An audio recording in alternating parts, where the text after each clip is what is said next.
კუბის კრიზისი, იგივე კარიბის კრიზისი.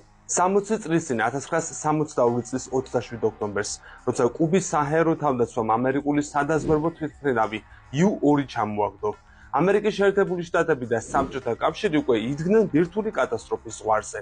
თვითმფრინავის ჩამოგდებამ კი ომის დაწყება თითქმის გარდაუვალი გახადა.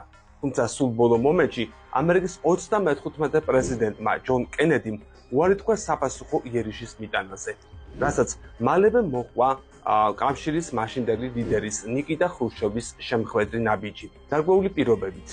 კუბიდან საბჭოთა რაკეტების გატანის თაობაზე.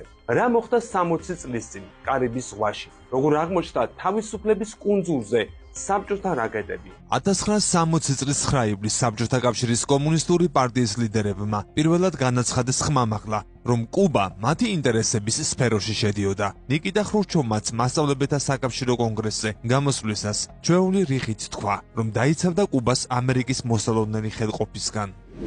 არ უნდა დაგვავიწყდეს, რომ შეერთებული შტატები აღარ არის საბჭოთა კავშირისგან ისეთ მიუწვდომელ მანძილზე, როგორც ადრე იყო. ფიგურალურად რომ ვთქვათ, საჭიროების შემთხვევაში საბჭოთა არტილერისტებს შეუძლიათ მხარი დაუჭირონ კუბელ ხალხს სარაკეტო ცეცხლით თუ პენტაგონის აგრესიული ძალები გაბედავენ კუბაში ინტერვენციას.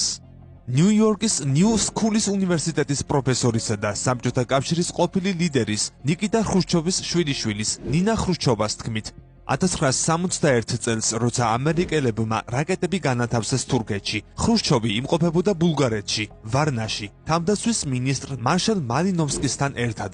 მალინოვსკიმ უთხრა, რაკეტები დამიზნებულია კიევზე, ლენინგრადზე, მოსკოვზე, ნატოს ბაზები ალყაში გვაქცევენ. ხრუშჩოვი აღშფოთდა, როგორც ჩვეულებრივ აღშფოთდებოდა ხოლმე, როცა ფიქრობდა, რომ დასავლეთი საბჭოელებს სათანადოდ არ აფასებდა, ამბობს ნინა ხრუშჩოვა. ჯერ კიდევ 1959 წელს ხრუშჩოვმა შესთავაზა პრეზიდენტ ეინზენჰაუერს. 50 წლით გაეყინათ ყველა ბირთვული პროექტი. მისი ეს წინადადება არ მიიღეს. მალინოვსკიმ კი რაკეტები დაგვიმიზნესო. პასუხად ხრუშჩოვმა თქვა: ძიასემს ზღარბს ჩავუგდებთ შავლის უბეშიო. საგარეო საქმეთა მინისტრი გრიმიკო ფიქრობდა, რომ ეს ნამეტანი იყო.